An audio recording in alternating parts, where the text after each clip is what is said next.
Quiet, numbskulls. I'm broadcasting.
Ladies and gentlemen, welcome back to the JB Webb Show. I'm JB Webb.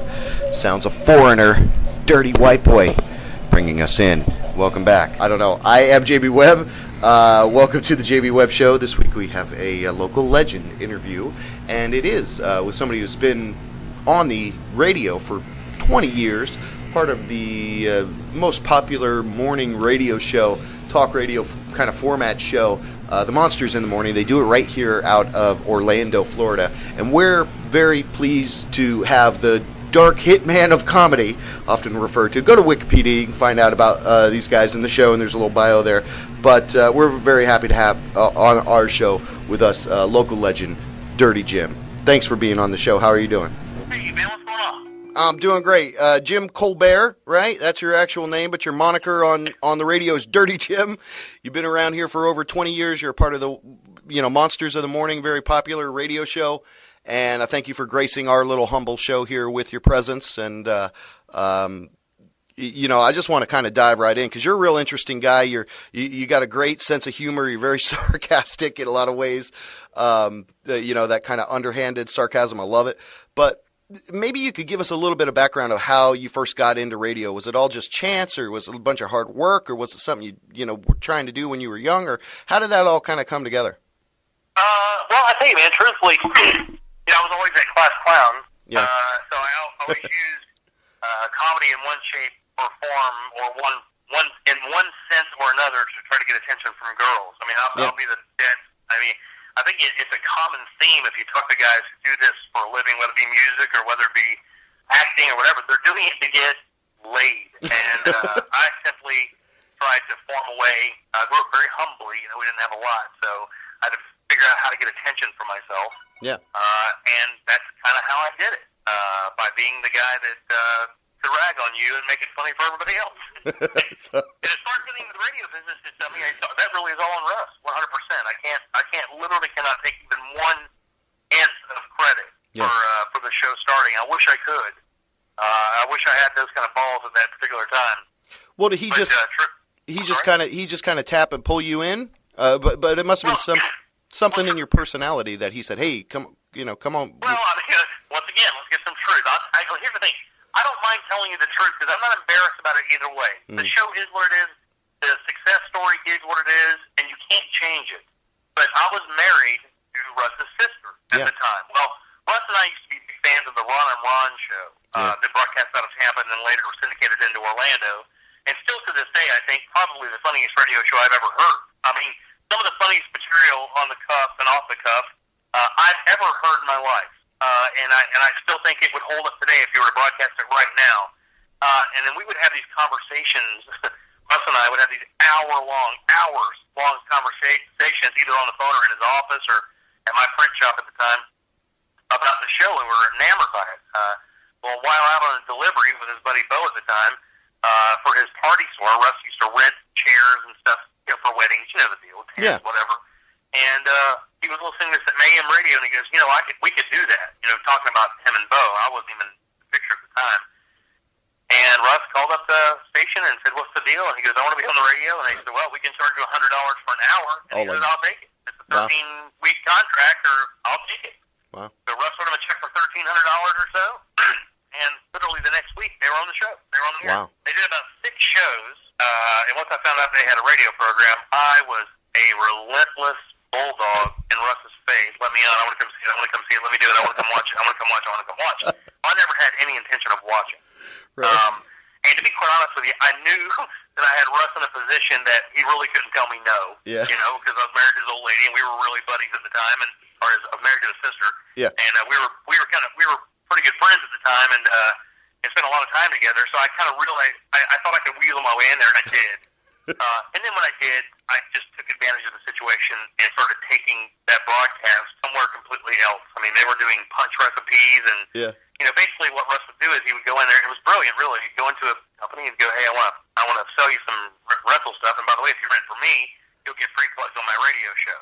Yeah, that's brilliant.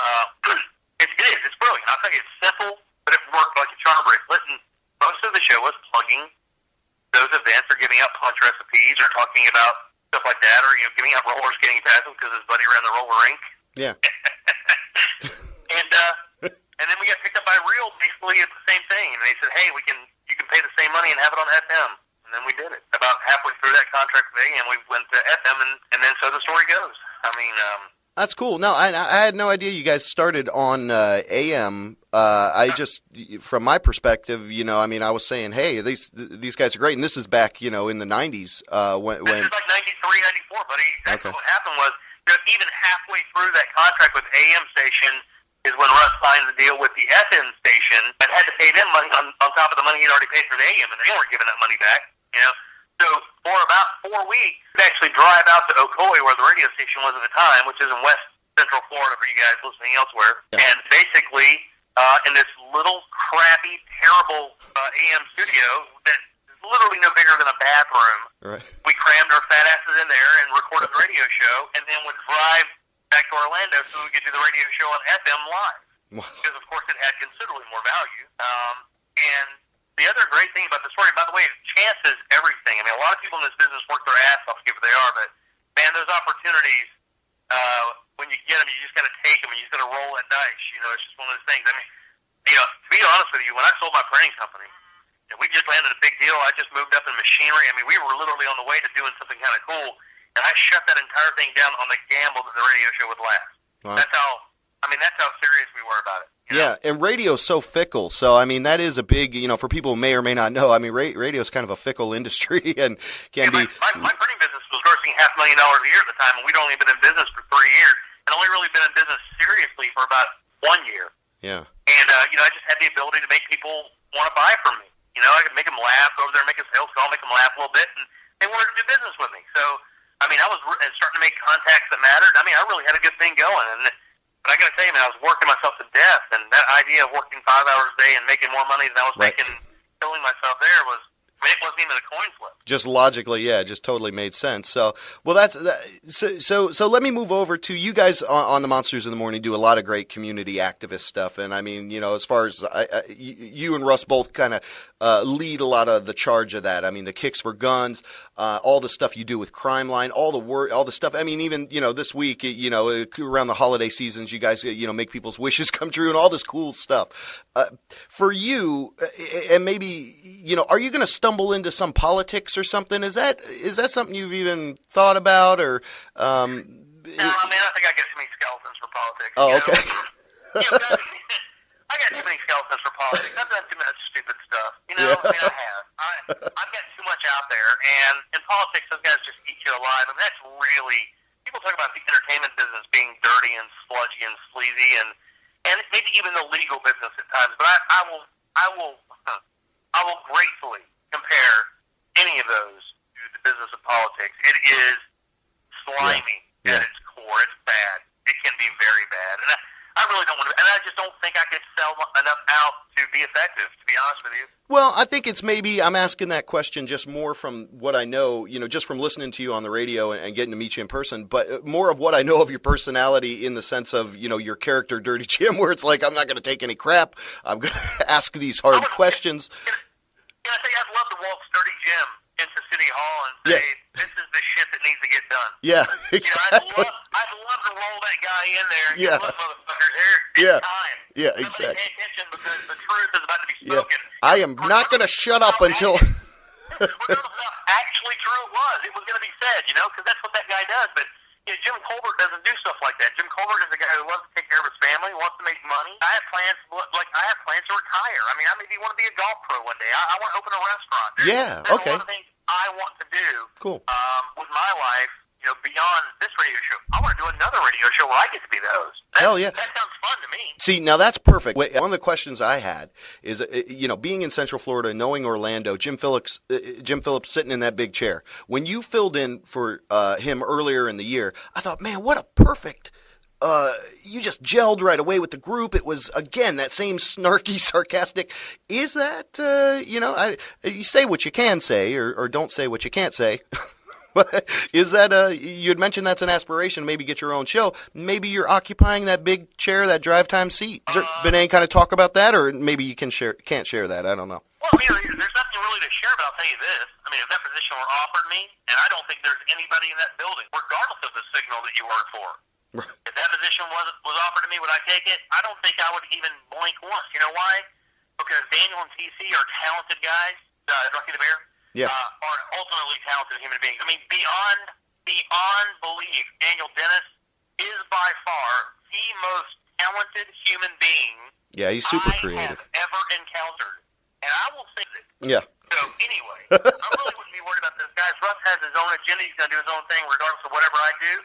And I'd love to host that program. I love those people. I mean, one thing that is really bizarre about WTKS as a signal is there is not that I can think of overtly one guy on that program or girl on those stations or any of these shows that is unbearable.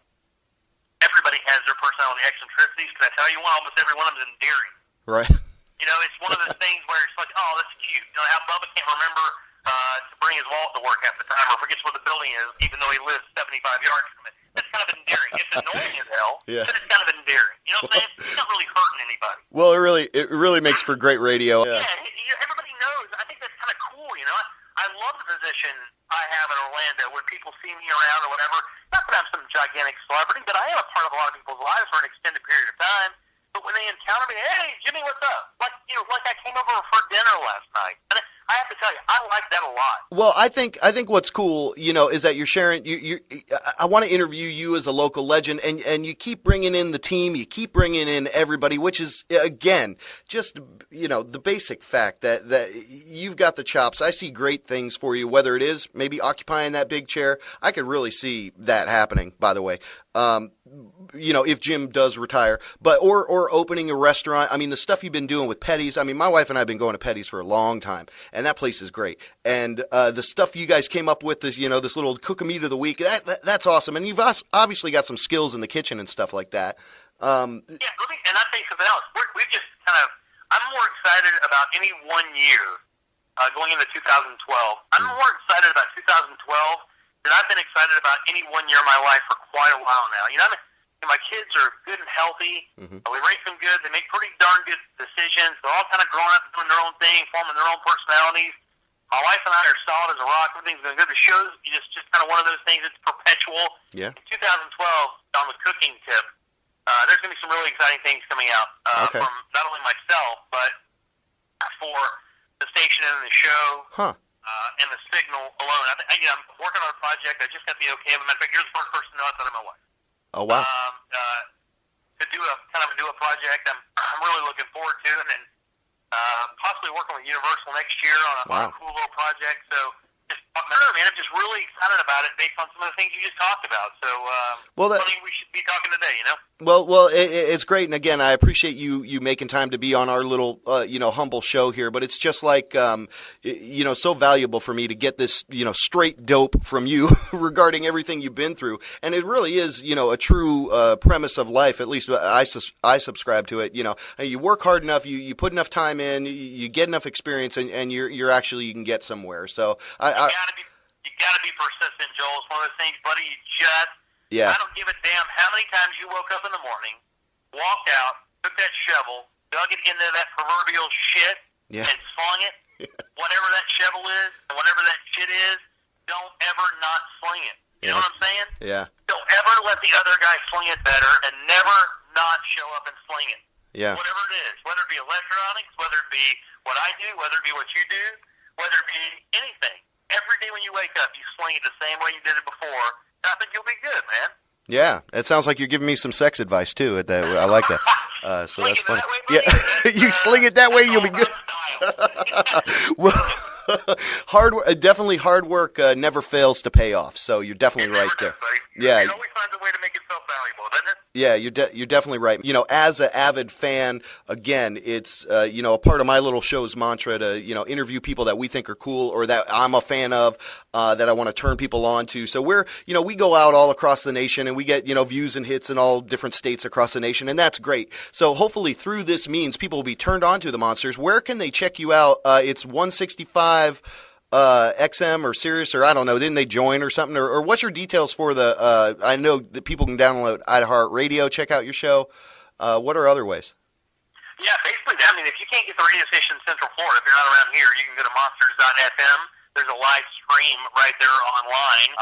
Also, like you said, with the iHeartRadio app, which is absolutely free on your iPhone, I believe even in your Android systems now as well. Download that, and then just go to WTKS.com and look for the Monsters. You can get us there, and then like you were saying earlier, XM Extreme Channel 165 is where we've been broadcasting since the inception of satellite radio. Yeah, and that's a huge thing. Whatever the merger situation is, wherever you get the product, that's where it is. But it's formerly XM, formerly Sirius, whatever the case may be. It's satellite radio where Extreme Channel 165 on what used to be XM or is. Perfect. And that's it, If you'll hang on the line for me, I'm going to ramp us out of here. We have been speaking with the man whose words are sharper than knives, whose wit is doubly razor sharp, Mr. Dirty Jim Colbert from The Monsters in the Morning. He's our local legend interview for today. He shared a lot of great information with us, and we expect nothing but great stuff from this gentleman for years to come here in the Orlando area and across the nation. So, Jim, thanks for being on the call with me. Hang on the line for me. And you've been listening to the JB Webb Show. We've got a few more surprises, so hang tight. 'Twas on a Sunday the storm she blew in. Down on the skater down Easter was old Captain Jim. Rain stung his eyes as he cursed at the skies. The Gerber patch whipped in the wind.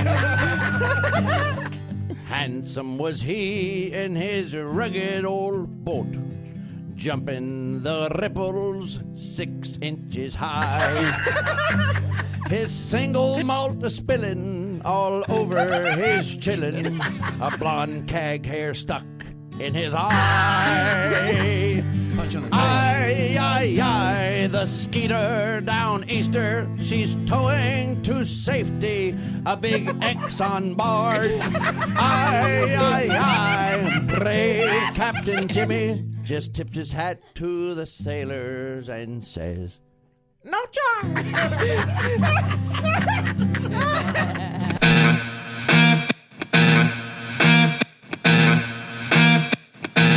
Skibbity-bop-boo, JB Webb Show. Skibbity-bop-boo, JB Webb Show. Skibbity-bop-boo, skibbity-bow, skibbity-bop-boo, bibbity-bow.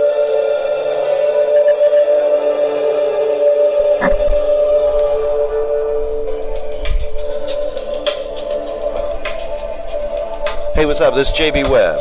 Those are the sounds of James Scott. It's one of his original tracks called Chilled.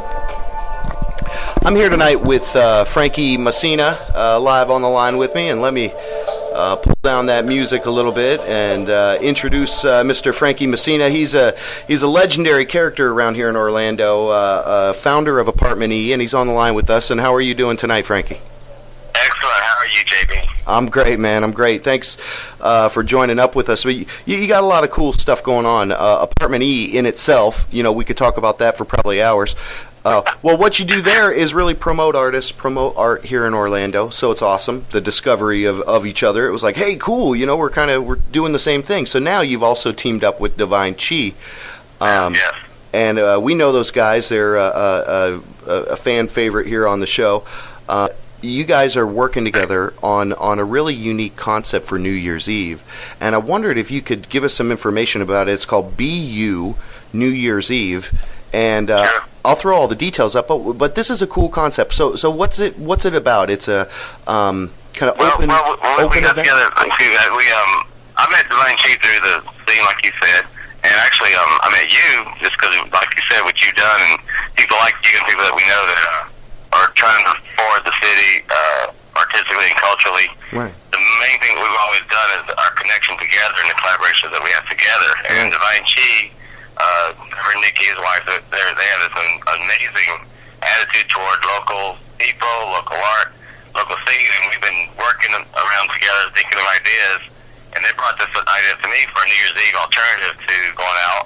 Okay. And being safe and being creative and creating together and bringing in the new year with a bang for the community. And I haven't really done an event in the last year or so, but this has hit my heart really big, what they're doing and what's happening with it. And the BU is it came from their name of their company that they have, which is amazing. And it's the BU, and that basically is what we're all trying to do, is just be ourselves and be creative and help the community out. So this event's going to be an amazing thing to do. So this is the description here: a night of freedom and creativity, DJ spinning music, live art, community mural, and raising money for a local charity. So tell me a little about the space out there, and then I'd like for you to share a little about the charity. It's off Edgewater. The space we found years ago, my friend Tim, he's got this location out, and they had the local Copia event out there. Okay. He's turned his actual land into a space for parties, for festivals, for art shows. Wow. And it's probably the coolest and gonna be the coolest spot in town. And because he's so open-minded to the local charities. Tim, the owner of it, is an incredible guy, and he's opened basically his house up and his land for years up to artists to create and just survive and create their art and to do events. And he's getting more fine-tuned with it now with a lot of help from the community. And I jumped right in there with him, and I could not be more pleased to be one of the first events that's going to be there. It's going to pretty much make Orlando history culturally. So it's an exciting spot. So the tents are kind of first come, first serve, but this is not really, I see on the notes here, there's no vending. It's a night for fun, sharing creativity, art trade, bartering, more than welcome kind of a thing. So the charity came with us not wanting people to drive and for everyone to be safe. And we love downtown, and we love the events that happen downtown, but it's posed as a night to really just enjoy each other's company, and then the drinking and the driving, leaving New York. You can bring a sleeping bag and crash on the ground. So it's like camping. Green lawn. It's like camping out on New Year. Yeah, that's awesome though. It's a polar opposite of like going out, getting all dressed up. It's BU New Year's Eve. That's pretty cool. Right. So, which is fine. You can BU downtown also, but this is being just the main thing was just getting an alternative to that. Yeah, makes it less. A lot of energy there, and it's going to be talked about for a long time. So, less stuffy of a New Year's Eve. So that sounds really cool, and I'm glad you took some time to talk with us about. So tell me a little bit about it's libby'slegacy.org. The proceeds are actually benefiting this nonprofit. So what could you tell me a little about that? Well, Libby's Legacy, I learned from Divine Chi, was friends of theirs. I believe their mother unfortunately passed away from not having the correct insurance or something, or complications from cancer. And they know a lot more about it than I do. But what I got from it was that this is a charity that gives directly back to the community. There's no red tape. There's not going to. They help anyone out that needs food, groceries. I know that it's a new organization, and unfortunate cancer victims and all in the city. So it's a really touching amazing thing that we're doing. Divine Chi and them create clothes. They do original art and things that they sell to give money to this organization. So it's right down my line. I mean, just give back to the community, creating for the community, and just being very community-minded with artistic abilities and the love that we have for Orlando and everyone in it. So it's a good thing. Well, that's awesome. Well, that's awesome, Frankie. So I'm going to throw all this information out there, encourage people to go to apartment.e.com or search on Facebook for BU New Year's Eve, and you'll be able to find the event and hook up with and coordinate with some of Orlando's greatest people that keep pushing forward. And just because I saw it here, I'm going to read this little quote from Libby's Legacy Breast Cancer Foundation Facebook page. Never doubt that a small group of thoughtful, committed citizens can change the world. Indeed, it is the only thing that ever has. Margaret Mead. So that's their mission statement out there at Libby's. And we've been talking with Frankie Messina of Apartment E, and we're encouraging all of you to go check out this event and start your year out right. Do something that's going to make a difference. And join the BU event New Year's Eve. Again, all the information's popped out there. Frankie, hang on the line with me. I'm just going to ramp us back out with a little bit more of James Scott's music in the background. So thanks for... We thank you, JB, for what you're doing. You're actually really making a mark in the city, and your fun that you have at your show is an amazing thing. I'm really proud of what you do also. Well, thanks a lot, man. I definitely won't edit that out, but so hang on line with me, good sir, and you're listening to the sounds of James Scott. I think he's going to be out there for the BU New Year's Eve event. Go check this out. Make a difference this year.